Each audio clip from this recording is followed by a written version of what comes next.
Olá para você que acompanha o USCS Consciência, um programa que busca profissionalizar o campo da divulgação científica e dar visibilidade a projetos desenvolvidos na Universidade Municipal de São Caetano do Sul.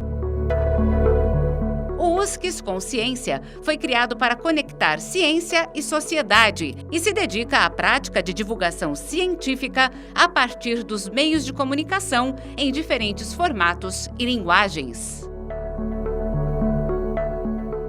Eu sou Arquimedes Pessoni, jornalista e professor, e no programa de hoje você conhecerá um pouco mais do trabalho A Tecnologia Assistiva no âmbito da educação inclusiva, aproximação com as diretrizes do desenho universal para a aprendizagem. Conosco está sua autora, a mestre em educação pela USCS, Fernanda de Menezes Ângelo. A sua orientadora foi a professora doutora Elizabeth Cristina Costa Renders. Fernanda é mestre em educação pela USCS, é graduada em letras pela Faculdade Editora Nacional, a FAINAC, e em pedagogia pelo Claretiano, especializado em psicopedagogia institucional pela Universidade de Cidade de São Paulo, a Unicid, e em educação infantil pela Faculdade de Educação São Luís. Atualmente, ela é professora da MEF Darcy Ribeiro, em Santo André. Ela tem experiência na área da educação, com ênfase nas séries iniciais do ensino fundamental. Fernanda, obrigado pelo seu tempo e bem-vinda ao USCS Consciência.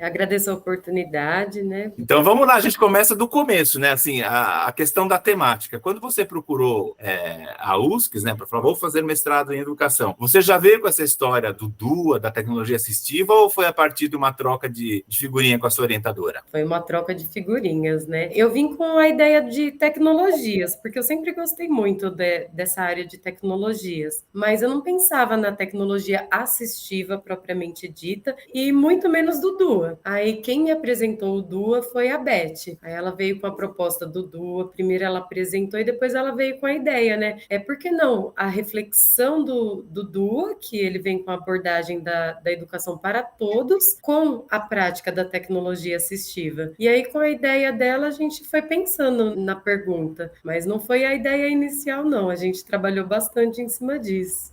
O DUA, ainda mais eu vi que você tem aqui o lance da inclusão, né? Tem muito a ver, né? Mas então, só para você falou da pergunta, né? Que as pessoas que não leram o seu trabalho não vão saber. Então, a sua pergunta norteadora foi a seguinte: como o desenho universal de aprendizagem, que é o DUA, contribui para a ressignificação do uso de tecnologia assistiva, na perspectiva da educação inclusiva? Então, para que o nosso público, que às vezes é leigo, não entende, eu queria primeiro que você desse uma palhinha sobre o DUA, né? O que é esse DUA, enfim, e o que você entende por tecnologia assistiva e a questão da educação inclusiva. Como é que você juntou as três coisas num bolo só? O DUA, assim, ele tem uma proposta que é a educação para todos. Você tem a opção do currículo universal e você vai variar, você vai flexibilizar o currículo. Então, uma atividade que seria para todos, você vai ter um olhar diferenciado para cada aluno. Então, aquele aluno que tem uma maior dificuldade, você vai trabalhar aquele mesmo conteúdo, mas com uma atividade adaptada para ele. E, Fernanda, quando você fala de dificuldade desse aluno, a gente está falando só de cognição ou você está falando de atividade? Às vezes eu quero ter uma limitação física, por exemplo. Você consegue jogar com o DUA, você aplica para qualquer tipo de dificuldade? Então, isso é o legal do DUA. Você não precisa ter um olhar específico, você consegue olhar para todos. E a tecnologia assistiva, ela vem complementar isso. Se o aluno tem uma dificuldade física, você pode fazer uma mesma atividade com uma linha ampliada, você não precisa mudar o conteúdo, você pode trabalhar a mesma atividade apenas adaptando o material, entendeu? Mas uma dúvida minha, já que você já abriu o jogo e falou que não sabia o que era DUA quando entrou no mestrado, que você foi aprender, antes de você partir para a tua pesquisa, você fez assim, tipo um pré-teste com seus alunos, aplicou o DUA com a tua sala para ver, realmente funciona, isso já era DUA e eu nem sabia que tinha esse nome, como foi? Eu não consegui fazer, aí que está uma questão, eu não apliquei em sala de aula, então as pesquisas tiveram que ser ainda mais aprofundadas, porque foi um conhecimento que eu tive bem específico específico na faculdade. Eu não conhecia o DUA, eu conheci com a Beth, foi uma questão assim muito encantadora, porque o DUA veio para mostrar que eu sou uma pessoa que você já deu para ver que eu tenho minhas dificuldades assim muito profundas de comunicação, eu travo e eu preciso de ser incluída. Isso na minha vida, é para tudo. E os alunos também precisam disso. Aquele aluno que fica quietinho lá no fundo da sala de aula, ele não precisa ser portador de necessidade especial para ter a necessidade de ser incluído. Se ele ficar quietinho lá no fundo da sala de aula, ele também precisa ser incluído. Aquele aluno mais quietinho, ele precisa ter um olhar específico na sala de aula. E é sobre isso. É sobre aquele olhar diferenciado para todos. Ok. E hoje, na sua sala de aula, porque você voltou à sala de aula como professora, você consegue aplicar esse DUA que você conheceu? Hoje eu tenho outro olhar. Hoje sim. E o legal é que quando a gente... É um vai e vem, né? Quando a gente fez as pesquisas, que veio o retorno dos professores, a gente conseguiu ver nitidamente exatamente essa questão. A gente não conseguia ver na prática. Quando a gente perguntou sobre as tecnologias, todo mundo sabe o que é tecnologia assistiva e aplica, mas aplicava exatamente com os alunos elegíveis à educação especial. Mas também não tinha esse olhar do todo. E aí, ao fazer o questionamento, ao conversar, ao falar, olha, será que não poderia ser aplicado também para aquele mais quietinho? Olha, ou então para aquele que dá mais trabalho, aquele que é mais agitado, por que ele é mais agitado? Por que ele dá mais trabalho? Aí todo mundo começou a se questionar, realmente, olha, a tecnologia assistiva não serve só para um, não serve só para outro. E geralmente é o que acaba acontecendo. Inclusive os materiais que ficam guardadinhos no armário, naquele cantinho, só para os elegíveis da educação especial. E foi uma reflexão assim, ó, gigantesca. Hoje, em sala de aula, é outro olhar. Isso foi uma reflexão assim, ó, tremenda. Que legal. Agora, assim, uma curiosidade que eu queria ter. Quando você chegou na banca, não de defesa, a de qualificação, né? Que é aquela que te dá o prum para onde você vai, né? Que você faz igual o Mineirão que eu tô para um covô, né? Quando você chegou na banca, em que estágio estava a tua pesquisa? Assim, você já tinha a proposta desenhada, fechadinha, ó, eu vou entrevistar a professora, eu vou perguntar tal coisa, ou você chegou com, assim, me ajuda? Olha, eu fui com muito medo para a banca, mas foi, assim, uma bênção, foi um divisor de águas. Foi com a Adriana Barroso e com a Roseli Santos. Foi uma clareza tão grande, tão grande, tão grande. Elas direcionaram, assim, ó, porque a gente tinha em mente que queria fazer com cartas pedagógicas o trabalho, por conta da narrativa, por conta das experiências, que seria uma maneira importante de colher, né, as ideias dos professores, mas não sabia como. Eu sabia que os professores utilizavam os recursos, as tecnologias assistivas, sabia que eles direcionavam, não sabia como. Mas não sabia como identificá-los. E aí a professora Adriana falou assim, mas foi muito clara a ideia dela. Ela falou, mas por que você não usa o método bola de neve? Foi tão lógico para ela, assim, tão simples. E você já sabia o que era método bola de neve? Não sabia. Porque tem essa linguagem do mestrado, ela é meio assim, a linguagem dos elfos, né? Para eles é óbvio. Por isso que eu achei muito, muito claro o jeito que ela falou. Ela falou, usa o método bola de neve. Aí ela falou, assim, muito, muito objetivo. Eu falei, nossa, parecia tão simples, né? E por que não havia pensado nisso? E aí também veio outra ideia muito legal, que ela falou do incentivo do certificado. Porque a gente sabe que é muito difícil para os professores disponibilizarem horário para participar, aplicar a pesquisa. Ela falou, não, é legal a formação, que a Beth se dispôs a fazer a formação sobre o DUA. E aí ela falou, faz a formação, oferece o certificado que vai atrair os participantes. Eu falei, gente, que legal. Então, vamos lá. A banca aprovada, né? Segue o teu rumo agora, Fernanda. Aí você fez o quê? Você sentou com a Beth, montou um curso sobre o DUA e ofereceu para quem? Porque eu li, parece que você não pegou só Santo André, né? Você pegou Santo André, São Bernardo e São Caetano, é isso? Isso. Como é que foi? E, assim, quem também, de novo, não sabe o que é bola de neve e o que é bola de neve, para você explicar. E um indica o outro. Conta aí. O método bola de neve neve são indicações, e um vai indicando o outro, né? E aí, lá no próprio grupo da Beth, o grupo de estudos da Beth, tinham as meninas que trabalhavam com professores que aplicavam, que já conheciam, porque tinha uma menina que fazia com a gente que conhecia o DUA. Ela falou, tem alguns professores que trabalham comigo que aplica o DUA. Eu falei, mas também já não pode ser só quem já conhece o DUA. E aí ela indicou um, que indicou outro, e aí foi um fazendo indicação do outro. Para o curso, para fazer o curso. E, consequentemente, participar da pesquisa. E quantos fizeram o curso e quantos participaram da pesquisa? Foram por volta de 10 participantes. Tinha uma menina grávida que não pôde participar, que desistiu. Okay.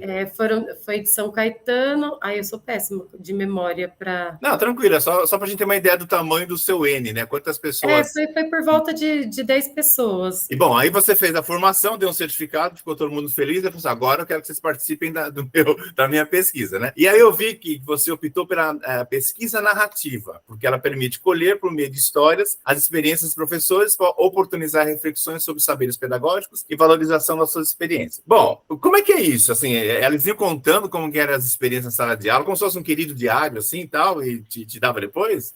Foram por meio de cartas, né? Eles participaram primeiro da formação, entenderam um pouquinho como que era o DUA, então eles meio que tinham uma ideia do que queria que fosse contado. E eles relataram exatamente como se estivesse contando para um professor novo da área uma prática. Então a proposta era, imagina que tem um professor iniciante e você está contando para ele como que você aplica, utiliza uma tecnologia assistiva com um aluno. Okay. Só que a gente não falou para ele, é com um aluno elegível da educação especial ou com qualquer outro aluno. A gente deixou isso em aberto.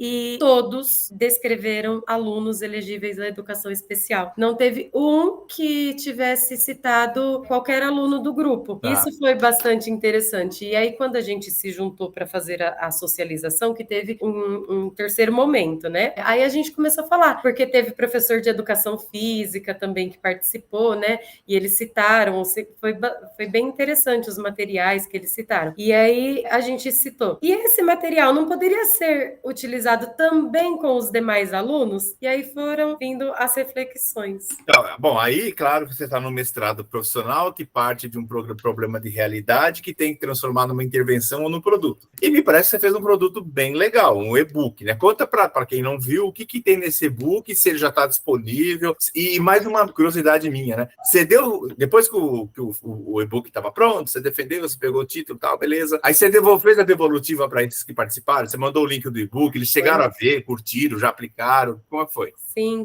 O e-book, a gente juntou um pouquinho das experiências que eles contaram, das narrativas, com também reflexões sobre o DUA, para divulgar um pouquinho, né, esse conhecimento. Mandamos para eles, eles tiveram acesso, só não foi publicado ainda, que a gente está buscando meios aí, plataformas para publicar. Mas assim, ele deve estar disponível no banco de produtos da USC. Se tiver, eu vou colocar aqui o link. Mas outras plataformas... Mas assim, essas pessoas não viram o e-book, então, esses que contribuíram?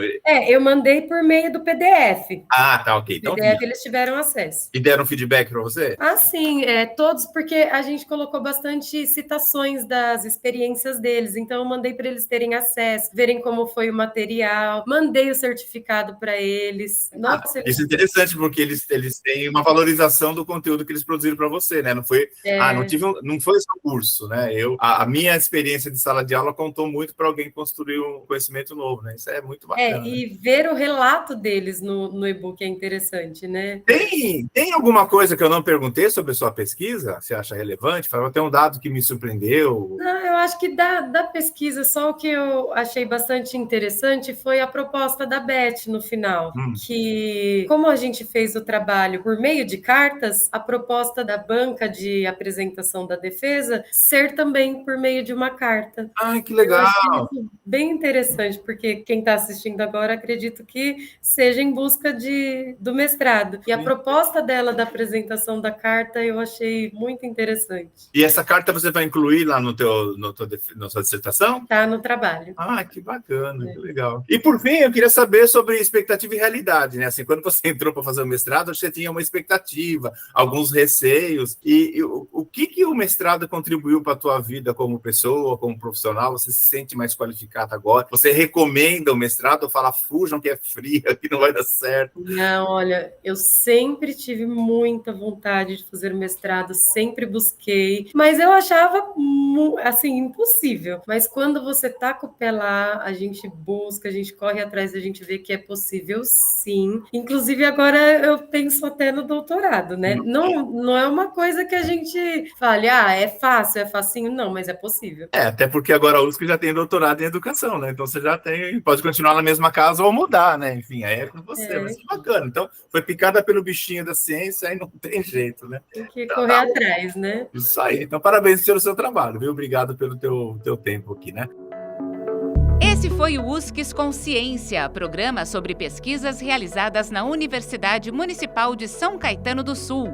Este episódio teve a apresentação de Arquimedes Pessoni e trabalhos técnicos de Márcio Roberto do Nascimento Filho. O USCS Consciência é uma produção da Coordenadoria de Comunicação e Universidade de São Caetano do Sul e pode ser acessado no canal do YouTube da USCS e nos aplicativos de podcast. Você encontra o USCS Consciência nas redes sociais Facebook e Instagram.